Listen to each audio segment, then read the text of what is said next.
창세기에는 10번의 족보에 대해서 나오고 있습니다. 사실 목사로서 이 족보가 나오면 설교를 해야 되나 말아야 되나 고민이 될 때가 있습니다. 사람 이름만 쭉 나오는데 우리가 아는 사람 이름이 나오면 그래도 좀 쉬운데 전혀 모르는 사람 이름 나올 때 무슨 설교를 해야 될지 고민이 될 때가 있습니다. 저희 집에도 족보가 있는데 이만큼 뜨거운 게 한 서너 건 있습니다. 근데 아무리 봐도 제가 아는 사람이 없어요. 우리 윗대 아버지, 할아버지까지만 알지 그 위에 넘어가면 이 사람이 누군지 모릅니다. 그때 한번 보고 지금도 한 번도 펼쳐보지 않았습니다. 그런데 지구 반대편에 있는 이스라엘의 족보를 우리가 봐야 되는가? 이것은 믿음의 족보이기 때문에 봐야 되는 것이고, 이 한 장의 족보 속에는 수많은 시간들이 쭉 흘러간 그 기록을 족보로서 기록하고 있습니다. 우리 창세기 4장, 5장 할 때는 그 이름마다 다 의미를 살펴봤는데 여기 있는 사람들의 이름을 다 살피다 보면 1년 다 갈 것 같아서 그렇게는 하지 못하고, 이 족보를 통해서 하나님이 하시고 싶어 하시는 뜻이 뭘까? 그래서 몇 가지 뜻을 찾아서 오늘 우리들에게 한번 적용해 보려고 하는 것입니다. 1절 노아의 아들 셈과 함과 야베스의 족보는 이러하니라. 창세기 6장 9절에는 이것이 노아의 족보니라 이렇게 해놨고, 이제 10장에 와서는 홍수 이후에는 이것은 셈과 함과 야베스의 족보는 이러하니라. 그 주어가 이렇게 바뀌어지는 것을 볼 수 있습니다. 홍수 전에는 노아가 주인공이 되어서 그들의 자식들은 이러이러하다고 했지만 이제 홍수 이후가 되어서는 셈과 함과 야벳의 족보는 이러하니라 그렇게 말씀하고 있습니다. 이것이 성경에서 우리에게 뭘 말해주느냐 하면 하나님의 경륜, 하나님이 역사할 때는 노아 한 사람을 가지고 계속 주역으로 사용하지는 않는다는 것입니다. 이제 노아의 주역은 끝나고 그 다음부터는 셈과 함과 야벳을 주인공으로 삼겠다는 것입니다. 우리가 이 10장, 11장에 나오는 족보를 쭉 보면서 5장에 보면은 아담부터 노아까지가 10대입니다. 그리고 셈부터 아브라함까지가 10대입니다. 꼭 10대라는 게 10의 숫자를 맞춘 겁니다. 맞춘 거고. 중요한 것은 제일 마지막 사람이 중요한 거죠. 5장의 족보의 중요한 건 누구겠습니까? 노아가 중요한 거예요. 노아를 기준으로 해서 앞에 불을 쭉 이렇게 기록하고 있습니다. 10장, 11장 뒤에 가면 아브라함을 기준으로 해서 10대를 기록해 놓은 거죠.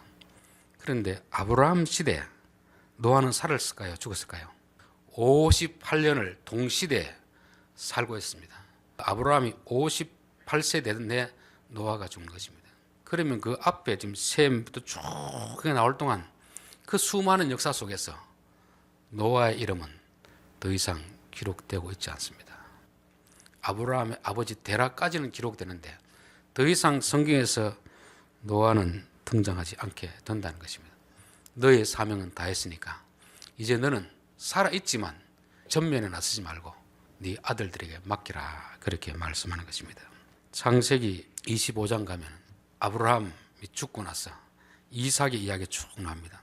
사실은 25장 이후로부터 여전히 아브라함은 살아있습니다. 살아있지만 아브라함의 역사는 거기서 끝내는 거죠. 그리고 이삭 이야기하고 있습니다. 그 다음에 이삭 이야기도 마찬가지죠. 27장부터 가면 27장부터 야곱으로 이렇게 바뀌어지는 거죠. 근데 야곱 시대에 아브라함 이야기는 안 나옵니다. 근데 야곱 시대도 아브라함과 15전이 겹치거든요. 요셉 시대에도 이삭 할아버지와 29년이 겹칩니다. 근데 요셉 이야기에 이삭이 나옵니까? 이삭이 더 이상 안 나옵니다. 하나님은 시대마다 어떤 시대는 어떤 사람을 쓰고 비록 그 사람이 살아있더라도 더 이상 역사에 무대에 내세우지 않고 그 뒤에 사람들을 통해서 역사하는 것입니다. 이게 구약의 방식이고 신약의 방식입니다. 모세 40년 했지만 가나안에 들어갈 때는 모세 이름은 더 이상 기록되지 않고 여호수아가 주역이 되어서 그렇게 하는 것입니다. 예수님도 부활하시고 승천하시고 나서 더 이상 그 이름은 나오지 않습니다. 이름은 나오더라도 주역은 되지 않습니다. 누가 나옵니까?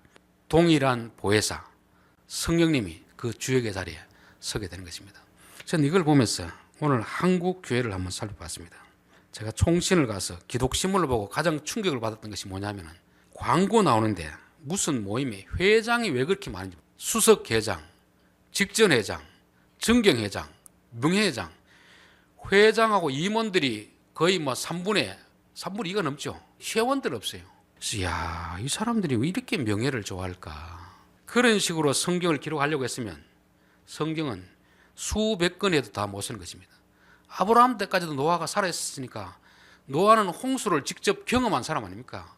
수많은 사람들을 모아놓고 계속 강연할 수 있는데 더 이상 노아의 이름은 기록되지 않는 것입니다. 요즘도 기독신문에 보면은 한 70년대 부흥사가 아직도 활동하고 있더라고요. 이분은 들어갈 때가 됐는데 왜 자꾸 나올까?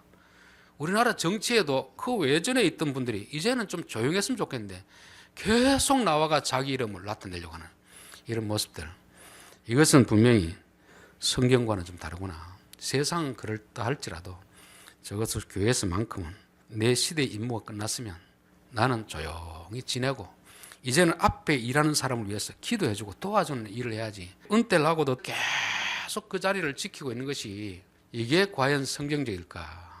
교회 안에서 성경의 족보만 봐도 하나님이 어떻게 역사하는지 알 수 있는데 우리는 성경은 보고 왜 우리의 현실에 적용하지는 못할까?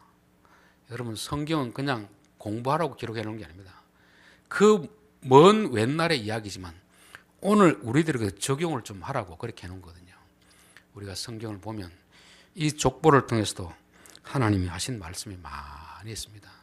눈에는 안 보이지만 조금만 자세하게 들어보면 수많은 보화들이 다 감춰져 있는데 이런 본문은 다 그냥 넘어가기 때문에 여전히 하나님이 싫어하는 일들을 그렇게 하고 있는 것입니다. 그래서 우리가 등장할 때는 등장하고 퇴장할 때는 퇴장해야 되는 것입니다. 그리고 다른 사람들에게 그 지도권을 넘겨주는 것이 바로 성경의 족보를 통해서 하신 말씀입니다. 오늘도 10장에 쭉 사람들의 이야기를 쉬어보면 70명입니다. 70명. 70은 뭘 말하겠습니까? 우리가 성경을 볼 때 그냥 문자 그대로, 숫자 그대로 이해하면 안 됩니다. 성경이 가진 숫자에 의미가 있거든요. 의미. 그 의미를 따라서 기록해 놓는 것이지 꼭 그 사람들의 수가 70명을 세어서 70이 아니라는 것입니다. 생육하고 번성하라, 그 하나님의 약속이 성취된 것을 말합니다. 70이라는 숫자는 완전한 수입니다. 하나님이 명령하시고 하나님이 이들에게 생육하고 번성하라는 하나님의 뜻이 이루어졌음을 그렇게 말씀하고 있는 것입니다. 창세기 46장에 보면 애굽에서 요셉이 낳은 아들은 2명이니 야곱의 집 사람으로 애굽에 이른 자가 모두 70명이요. 이것도 다 1명, 2명 세어서 70명이라는 말이 아닙니다. 누가복음 10장 1절에도 그 후에 주께서 따로 70인을 세우사, 왜 71명이 아니고 왜 69명이 아니고 70명이겠습니까? 똑똑한 사람이 있으면 더 한 명이 더 세울 수 있는데, 그래서 이 숫자라는 것은 상징적인 의미가 있다. 이것을 모르니까 이단들은 666이 어떻고 14만 4천이 어떻고 구약의 배경을 전혀 모르니까 그렇게 한 것입니다. 그래서 우리가 성경에 모든 숫자를 다 그렇게 볼 필요는 없지만 특별히 성경이 의미하는 그런 수를 볼 때는 완전하게 해 주셨다는 것을 말씀하는 것입니다. 오늘 32절에 보면 이들은 그 백성들의 족보에 따르면 노아 자손의 족속들이요 홍수 위에 이들에게서 그 땅의 백성들이 나뉘었더라. 성경이 지금 우리에게 말씀하고 싶은 건 뭐겠습니까? 언어가 다르고 민족이 다르지만 뿌리는 하나는 것입니다. 그런데 자꾸 나누어지면서 이 사람들이 그 원뿌리를 모르기 때문에 자꾸만 싸우고 서로 경쟁하고 시기하고 이런 일들이 많이 일어나는 것입니다. 그래서 하나님이 아브라함을 불러서 너의 이름을 좀 바꿔라. 아브라함은 존경받는 아버지입니다. 가정에서 아들에게만. 이제는 열국의 아버지가 되라. 열국이라는 게 딱 숫자 10개의 나라가 아닙니다. 이 땅에 있는 모든 민족들의 아버지가 되라. 그 말은 모든 민족들의 아들들을 너의 아들들처럼 좀 대하라는 것입니다. 예수 믿는 사람은 애국자가 돼야 되지만 우리 민족만이 최고다 그렇게 생각하면 그거는 기독교 복음하고는 반대되는 것입니다. 우리 민족도 사랑해야 되지만 더 크게는 타 민족도 다 품을 수 있어야 됩니다. 왜냐하면 그 민족들, 다른 민족들이 한 뿌리, 아담의 뿌리, 노아의 뿌리에서 나왔기 때문에 그런 것이죠. 그런데 참 오늘날 현실 교회를 보면 너무 마음이 답답할 때가 있습니다. 같은 나라 안에서도 조금 생각이 다르니까 원수 취급하는 것입니다. 여러분, 사람은 생각은 다 다릅니다. 아버지와 아들의 생각이 다르고 똑같은 형제인데도 생각이 다 달라요. 그런데 문제는 다르면 다르다고 그냥 생각해야 되는데 다른 것은 나쁘다고 생각하는 것입니다. 내 생각만 옳고 나와 생각이 조금만 다르면 이 사람은 다르다는 거예요. 특별히 교회 안에서 하는 이야기가 자기와 생각이 조금 다르면 다 마귀라고 부르잖아요. 이게 얼마나 참 끔찍한 일입니까? 요즘 정치 분야에 대해서도 생각은 다를 수가 있는데 또 같은 성향의 사람들이 집회를 하는데 서로 나뉘어 가지고 누가 앞에 리더이냐 따라 가지고 저쪽 가면은 마귀들이고 이쪽 가면 하나님 편이고, 저는 그걸 보면서 저 사람들이 과연 하나님 믿는 사람들일까? 두 팀이 나눠 싸울 때는 분명히 저들이 믿는 하나님은 다른 하나님일 것이다.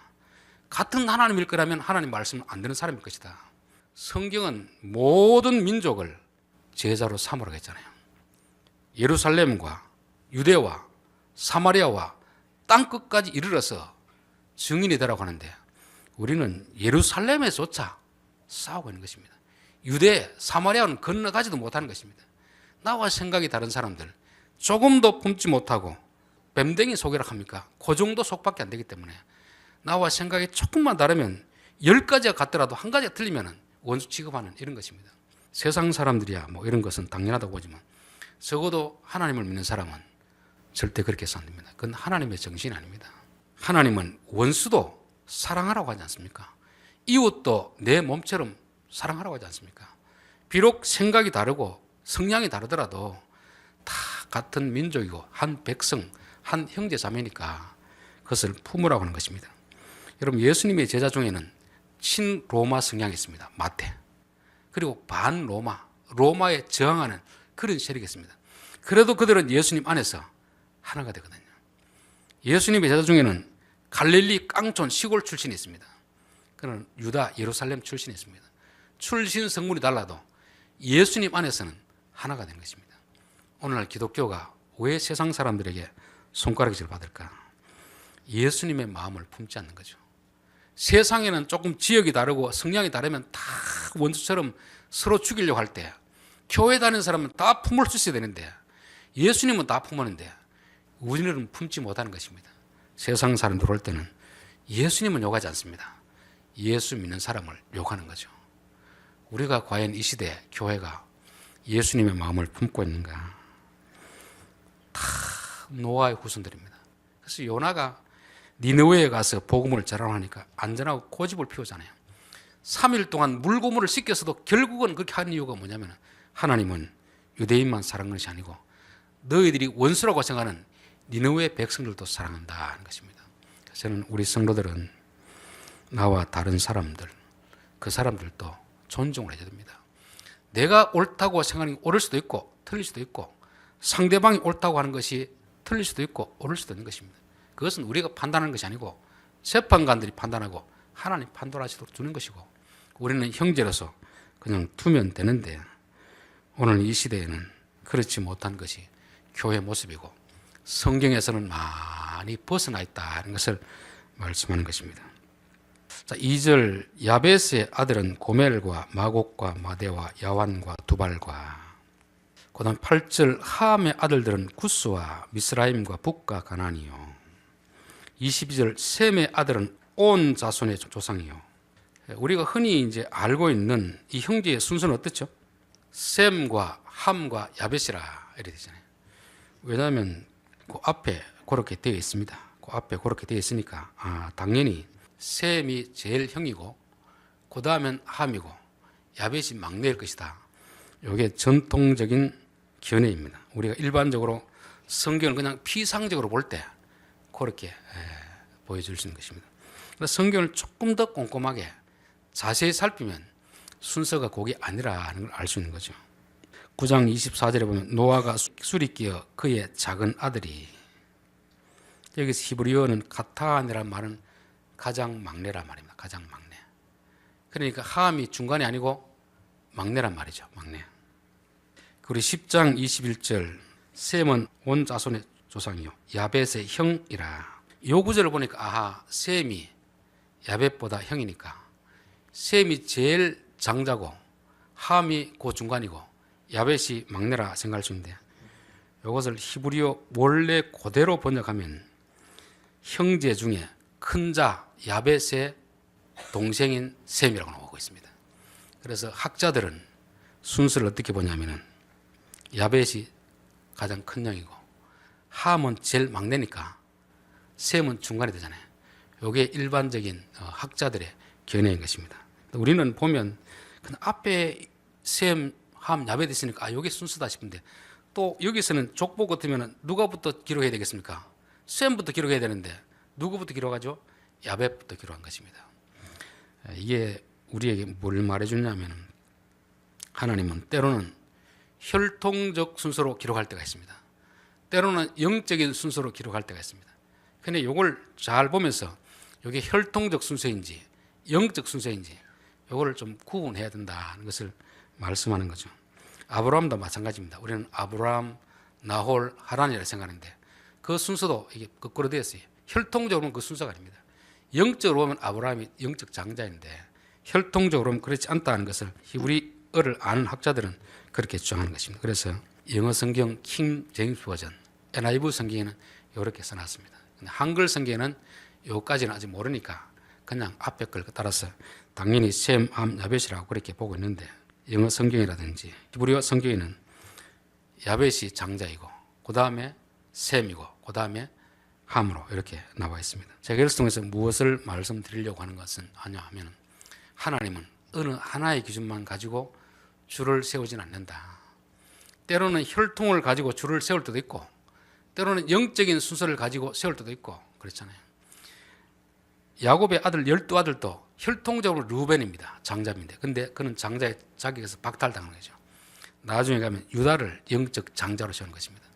육신의 장자는 요셉을 장자로 세우고 두 몫을 주는 그것입니다. 그래서 우리가 너무 하나의 기준을 가지고 줄을 세우는 것은 성경적이지 않겠다는 것입니다. 제가 이게 제 피부에 와닿도록 느껴지는 게 뭐냐면, 제 처제 남편은 제 고등학교 선배입니다. 그리고 제 여동생 남편은 대학교 선배예요. 그러니까 입장이 참 애매하잖아요. 그러나 형제들을 따르면 나보다 나이 많고 선배지만 다 그들이 형님 겁니다. 그렇다고 내가 또 학교로 봤을 때는 함부로 하대할 수 없거든요. 그래서 함께 같이 대우를 해주는 것입니다. 그들은 가족의 어떤 룰을 가지고 저에게 형님 하는 것이고, 저는 또 학교 선배라 나이를 봐가지고 이해를 해주고 이랬습니다. 서로 존경을 해주는 거죠. 그래서 사람들의 관계도 마찬가지입니다. 제가 이제 노회장이지만 노회원들 중에 저보다 나이 많은 사람이 많이 있습니다. 그래도 어떤 분들은 꼭 전화하면 아이고 노회장님 예우를 해주는 사람이 있습니다. 어떤 사람은 저보다 나이가 많다고 조금 반말 비슷하게 하는 사람이 있습니다. 그럼 저도 반말 비슷하게 이렇게 하죠. 여러분, 어느 하나의 기준을 가지고 사람을 그렇게 함부로 대하면 안 된다는 거죠. 한 분은 영적으로 셈을 앞에 내놓고 한 분은 혈통적으로 야벳을 내놓으면 이렇게 배치하는 이유가 뭐겠습니까? 그 상황에 맞도록 서로 예우를 갖추라, 그런 것을 말씀합니다. 여기도 보면 이제 야벳의 후손들은 유럽 쪽으로 이렇게 쭉 갔고, 함의 아들들은 아프리카 쪽으로 가고, 이 셈의 사람들은 이 아시아 쪽으로 이렇게 퍼졌습니다. 그런데 창세기 9장에서 보면은 야벳을 창대하게 하사. 그런데 실제로 유럽 지역이 5대양 6대주 중에서 가장 영토가 작습니다. 여기서도 사람 숫자를 세어보면 제일 적게 나와요. 하나님은 창대하게 한다고 했는데 왜 가장 영토가 적은 쪽으로 가겠을까? 왜 사람 숫자가 적을까? 이것도 하나님의 기준과 우리의 기준이 다르다는 것입니다. 제가 창세기를 읽다가 가장 충격을 받은 것이, 하나님이 아브라함을 불러서 큰 민족을 이루어주겠다 했거든요. 그래서 저는 그전에는 아무 생각 없이 봤는데, 이스라엘 민족이 세계 역사에서 큰 민족이 된 적이 있던가? 아무리 훑어봐도 없었습니다. 적어도 이집트, 아수르, 바벨론, 페르시아, 미국, 중국, 러시아, 이 정도 돼야 큰 민족이라 하는 거지. 이들은 이스라엘 나라라는 것이 처음부터 저 위에서 끝까지 가봐야 우리나라 경상도 한 강원도 정도, 경상도 한 강원도 정도, 우리나라 영토도 안 되는데 하나님은 큰 민족을 이루어 주겠다는 것입니다. 이것은 눈에 보이는 땅덩어리나 사람의 숫자를 많게 해주겠다는 것이 아니구나. 영적인 권위, 영향력을 크게 해주겠다는 거구나. 아브라함이 비록 그 작은 땅덩어리지만 지금 아브라함의 후손들이 얼마나 됩니까? 기독교, 천주교, 이슬람교가 다 아브라함의 후손으로 있거든요. 이스라엘은 결코 땅이 크지도 않고 인구가 많지도 않은데 세계적인 영향력은 제일 큽니다. 지금 유럽, 영국, 프랑스, 독일 그들이 결국 미국까지 간 거 아닙니까? 그들이 세계 역사에서 가장 강력한 영적인 권위가 있는 그런 것이죠. 그래서 하나님의 기준은 눈에 보이는 숫자도 아니고 눈에 보이는 땅덩어리도 아니구나. 그래서 저는 교회가 숫자가 얼마나 크다, 건물이 크다 그걸 보질 않습니다. 그 교회의 역량, 그 교회의 믿음의 수준이 어느 정도 되는가 그것을 보는 거죠. 외전하고 오늘날 차이가 외전에는 학생들이 덩치가 적었습니다. 요즘은 애들이 덩치가 다 커요. 그런데 체력은 외전만큼 못합니다. 덩치는 큰데 60이 넘은 아버지하고도 팔찌하면 애들이 청년들이 집니다. 그건 뭐냐면 덩치는 크지만 체력이 약하다는 거잖아요. 저는 오늘날도 교회가 덩치만 자꾸 키우고 숫자만 많이 늘린다고 그게 하나님 보시기에 큰 교회가 아니다. 작은 교회라도 믿음이 강한 교회가 있다. 여러분 우리 사람들도 마찬가지입니다. 키가 크다고 반드시 힘이 센 게 아니거든요. 키가 적다고 힘이 적은 게 아니잖아요. 그래서 내가 키가 크다고 뭐 강한 척 할 필요도 없고 키가 작다고 위축될 필요도 없는 것입니다. 교회도 마찬가지고 개인도 마찬가지고 교회도 뭐 예산이 많다고 뭐 큰 소리 칠 필요도 없고 예산이 적다고 위축될 필요도 없는 거죠. 계시록 교회 보면 서문화 교회 같은 경우는 환란과 궁핍을 내가 알지만 너가 진짜 부자다. 라우디아 교회는 우리는 부자라 부여에 부족한 것이 없다나 너는 가난한 자다. 하나님이 보시는 기준이 다르구나. 하나님이 창대하게 하신다는 기준도 다르고 하나님이 부자라는 기준도 다르구나. 그래서 우리는 항상 하나님의 말씀을 따라서 세상을 보고 하나님의 말씀을 따라서 우리 자신을 봐야 될 줄 믿습니다. 제가 이걸 보다가 사도행전 16장에 보면은 바울이 2차 선교여행 갈 때 아시아 쪽으로 방향을 들어가거든요. 하나님이 계속 막아가지고 유럽 쪽으로 가게 합니다. 왜 유럽 쪽으로 가겠을까 보니까 노아가 모르겠습니까? 야벳은 셈의 장막에 가라. 즉 셈과 가까이 지내라는 거거든요. 셈 멀리 떨어지지 말고. 그런데 그 당시 이제는 많이 떨어져 있으니까 바울을 그쪽으로 돌이키게 한 것이 아닌가. 그건 제 추측입니다. 노아의 약속이 이대로 이루어지는구나. 셈은 비록 숫자는 작지만 영향력을 미치기 위해서는 셈 가까이 있다. 셈 가까이 있다 하는 것을 말씀하고 있는 것입니다. 자, 6절 하암의 아들은 구스와 미스라임과 붓과 가나안이었고 하암이 이제 아버지의 하체를 보고 형제들에게 들추어낸 아들 아닙니까? 그래서 하암은 형제들의 종의 종이 되리라 했습니다. 근데 여기도 숫자로 보면은 하암이 가장 많습니다. 그리고 또 이 하암의 후손들은 흑인이거든요. 힘이 센 민족들이 되겠습니까? 아프리카인들이 힘이 세거든요. 아프리카인들이 셉니다. 숫자도 많고 지금도 우간다 이런 데 가면 한 집안에 10명은 기본입니다. 숫자도 엄청 많고 힘도 셉니다. 진짜 뭐 올림픽 하면은 거의 뭐 흑인들이 많이 우승하는 경우가 많습니다. 왜 하나님은 하암의 자손들에게 이렇게 숫자와 힘을 주셨을까? 뭐 하라고 주셨겠습니까? 여러분 종이 되려고 하면 이 일 힘든 건 누가 해야 됩니까? 종들이 해야 되죠. 종들이 숫자가 많아야 되잖아요. 위에 지도자는 머리가 좋아야 되고 마음이 좀 넓어야 됩니다. 이런 사람이 지도자가 되는 것이고 힘이 있고 숫자가 많으면 잘 종 노릇을 해야 되는데 오늘 이 시대는 그렇지 않다는 거죠. 오히려 힘이 있으면 숫자가 많으면 자꾸 자기가 반역을 해가지고 자기들이 지도자가 되려고 하는 그런 경향이 있습니다. 그러나 사실 우리 역사 속에서 흑인이 지도자가 된 경우는 많지 않습니다. 하나님이 주신 재능이 다 다르거든요. 힘을 가지고는 좀 열심히 섬기는 일을 하면 되는데 머리는 안 되는데 힘으로 가지고 하려고 하다 보니까 그 공동체가 많이 와야 되잖아요. 그 머리 쓰는 일은 좀 백인같이 셈같이 좀 지혜가 있는 사람들 이런 사람들이 지도자가 되고 그렇다고 그런 사람이 지도자가 되고 아래 사람들을 막 함부로 대하는 게 아니고 잘 리드를 하는 거예요. 리드. 그래서 진짜 지도자는 일반 백성들보다는 똑똑해야 됩니다. 지도자가 백성들보다 안 똑똑하면 그거 어떻게 되겠습니까? 힘은 비록 약해 돼요. 그 대신 이런 사람 저 사람 다 포용할 수 있는 마음이 좀 넓어야 됩니다. 지도자가 되어가서 자기 편만 사랑하고 반대편은 사랑하지 않으면 지도자가 될 짝이 없습니다. 지도자는 좀 마음이 넓고 좀 머리가 남들보단 생각하는 게 좀 비상하고 그렇게 돌아가야 되는데, 이 함의 족속들은 머리는 그만큼 안 되는데 힘은 있고 숫자 많으니까 힘으로 밀어붙여 가지고 자기들이 세계를 정복하려는 그런 것입니다. 8절 구스가 또 리무롯을 낳았으니 그는 세상의 첫 용사이라. 저는 이 번역을 보면서 가끔씩 이제 불만을 가질 때 있거든요. 구스는 이제 아프리카 흑인을 말하고, 리무롯이라는 것은 반역자입니다. 반역자. 용사라는 말도 옛날 번역에는 특이한 용사라 해놨거든요. 일반 짐승을 잡는 용사가 아니고 그 힘을 가지고 사람들을 때려잡아 가지고 약한 자들 것을 빼앗는 사람이 이게 리무롯입니다. 그러면 번역할 때 리무롯은 뭐라고 해야 되겠습니까? 반역자 리무롯은 해야 되잖아요. 그리고 용사를 하지 말고 힘은 센데 폭군이었다 이렇게 해야 되는데, 번역한 사람이 누가 했는지 모르겠지만 리무롯을 그냥 그대로 번역하면 반역자인데 리무롯을 해놔가지고 이게 리무롯이 무슨 뜻인지 우리가 어떻게 합니까? 그리고 용사는 폭군인데 이걸 또 좋은 용사로 해놓으니까 사람들이 다 추종하게 되는 것입니다. 그는 여호와 앞에서 여호와를 대항해서 하나님을 대항해서 그런 사람이 바로 리무롯이라는 것입니다. 저는 오늘날도 참 우리가 속기 쉬운 것이, 힘 있는 자들 큰 소리치고 막 세상을 자기 마음대로 주장하면서 내가 뭐가 되면 다 할 수 있는 것처럼 하나님은 필요 없다 이런 사람들, 그런 사람들을 사람들이 추종한다는 것입니다. 조용히 뭐 제가 할 수 있습니까? 하나님이 도와주시면 할 수 있겠죠. 이렇게 말하면 아무도 그 사람 뽑아주지 않습니다.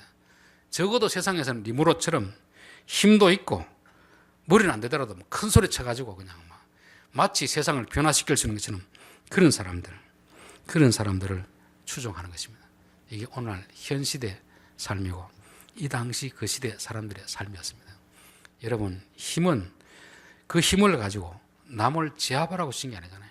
그 힘을 가지고 남을 섬기라고 주신 힘인데, 사람이 악하니까 그 힘을 가지고 사람도 섬기지도 않고 자기가 종이 되어야 될 그 형제들의 지시를 따라야 되는데 형제들의 지시를 따르지 않는, 이것이 바로 함의 후손들 리무롯의 후손인 것입니다. 하나님이 노아를 통해서 그렇게 저주를 했으면, 우리가 힘을 가지고 내가 이렇게 살아도 안 되겠다, 돌이켜야 되는데 섬김의 삶을 살았다면 그는 참 역사 속에서 좋은 이미지로 남아있을 텐데, 물론 이 번역을 이렇게 해놓으니까 또 우리는 이 사람이 좋은 사람인지 나쁜 사람인지 모르고, 오히려 니무롯은 세상의 첫 용사라 해놓으니까 진짜 애국자인 줄 알고 하는데, 진짜 믿음 좋은 사람으로 착각할 수 있는데, 그래서 아마 번역한 사람이 니무롯의 후손들에게 돈을 받은 것 같아요. 한번 나중에 조사해야 될 것이 아닌가 그런 생각이 듭니다. 여기서 이제 가나안 후손들 나오는데, 참 이 가나안 후손들이 결국은 이스라엘에게 가장 큰 아픔을 주는 그런 형제입니다. 저는 형제들이 서로 좀 지역은 다르고 언어는 달라도 서로 하나가 되면 좋을 텐데, 원수는 어디서 나오는지 압니까? 형제들에게서 나옵니다. 형제들에게서. 교회에 적은 저 바뀐 사람이 아닙니다. 교회 안에서 하나님 말씀을 따르지 않는 자가, 그 사람들이 교회에 적이 되는 거죠. 그래서 우리는 교회 안에 있어 하나님의 말씀을 따라가면 형제 자매가 되는 것이고, 교회 안에 있지만 하나님 말씀이 아니고 니무롯을 따라가면, 선동꾼을 따라가면 우리는 형제가 원수로 전락한다는 것을 보여주는 것입니다. 21절, 셈은 에벨 온 자손의 조상이요 야벳의 형이라. 야벳의 형제들의 큰 자의 동생이라. 요거를 그렇게 번역을 바꿔야 됩니다. 여기도 보면 셈은 쭉 이렇게 족보가 나오는데 에벨의 온 자손의 조상이다 이렇게 돼 있죠. 사실 에벨은 셈의 한 4대 밑에 있는 사람입니다. 그런데 그 아들의 이름을 제일 위에 딱 올려놓은 거죠. 왜 이렇게 해놨겠습니까? 에벨이 바로 히브리인의 첫 시조입니다. 시조. 에벨이라는 것이 넘어왔다는 것입니다. 그래서 하나님은 사람들의 족보를 쓸 때도 그냥 출생순으로 쓰지 않습니다. 중요한 어떤 역할을 감당했던 사람들, 그 사람들 앞에 딱 두고 그렇게 시작하는 것입니다. 창세기 14장 13절에 도망자가 와서 히브리 사람 아브라함에게 알리니, 아브라함이 뭡니까? 히브리 사람, 강을 건너온 사람. 요 시조가 바로 에벨이기 때문에 요 족보에서는 아브라함이 가장 주된 핵심 인물이거든요. 결론입니다. 오늘은 10장 족보를 통해서 몇 가지 우리에게 주는 교훈을 살펴보았습니다. 우리들은 영적인 순서가 있고 육신적인 순서가 있고, 또 하나님은 어떤 사람은 그 시대까지 쓰고 그 이후의 시대는 이름을 달리하는 하나님의 어떤 경륜도 살펴봤습니다. 그래서 등장할 때와 퇴장할 때, 퇴장했으면 그냥 조용히 있어야 되지. 꼭 자기가 뭐 할 것처럼 자기 할 때 잘했어야지. 이미 끝나놓고 다시금 이제 또 자기가 나오려는 이런 사람들은 성경적이지 않다는 것을 말씀합니다. 또 순서도 때로는 혈통적 순서, 때로는 영적인 순서. 우리가 서로 이렇게 겹치고 서로 다를 때는 서로가 존중해주면 되는데, 우리 학교도 보면은 다 하나의 기준을 가지고 하잖아요. 성적만 가지고 사람 줄을 세우니까 아무리 운동을 잘하고 아무리 악기를 잘 다뤄도 공부 못하면 꼴찌가 되는 거 아닙니까? 이게 잘못된 그런 거잖아요. 교회 안에서는 기준이 다 다르다는 것입니다. 기준이.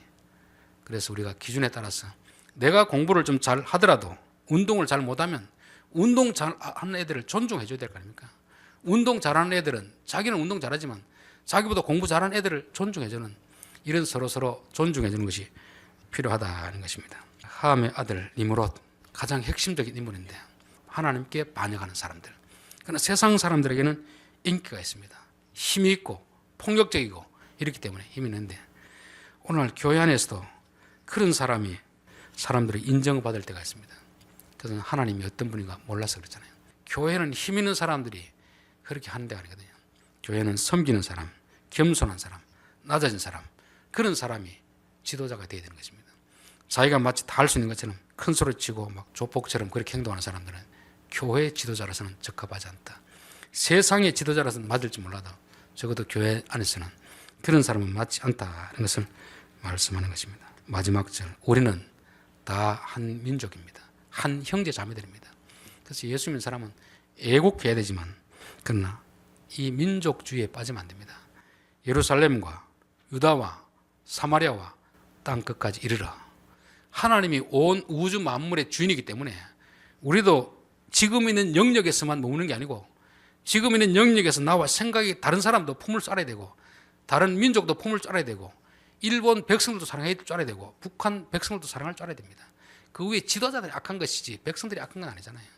적어도 예수 믿는 사람은 그 누구보다 넓은 마음을 가지고 예수님 마음을 가지고 온 세상을 다 품을 수 있는 그런 사람이 되어야 될 줄 믿습니다. 기도하겠습니다. 하나님 아버지, 오랜 역사를 한 장에 기록하실 때 하나님은 이 한 장 속에 하고 싶은 말씀이 얼마나 많았겠습니까? 우리가 그 하나님 마음을 다는 알지 못했지만 몇 가지라도 찾아서 함께 나누었습니다. 오늘 이 시대 한국은 하나님을 믿는데 전혀 하나님을 닮지 않는 이런 모습을 보이고 있습니다. 교회 안에서도 겸손한 자가 아니라 니무롯 같은 자가 선동하여 사람들을 자기의 목적을 이루는데 이용하고 있는 이런 모습들, 참으로 안타깝습니다. 사람들은 생각이 다를 수 있지만 그러나 원수 취급하지 않게 도와 주시옵소서. 예수님의 제자들 중에서는 친로마 성향도 있었고 반로마 성향도 있었고 갈릴리 시골 사람도 있었고 예루살렘 도시 사람도 있었지만 예수님은 그들 모두를 품고 그들을 이끌고 가셨듯이 오늘날 세상은 지역에 따라서, 학력에 따라서, 빈부에 따라서 차별하고 서로 무시하지만 적어도 교회만큼은 이 모든 것을 아우를 수 있는 그런 도가니가 되게 도와 주시옵소서. 예수님의 이름으로 기도하옵나이다. 아멘.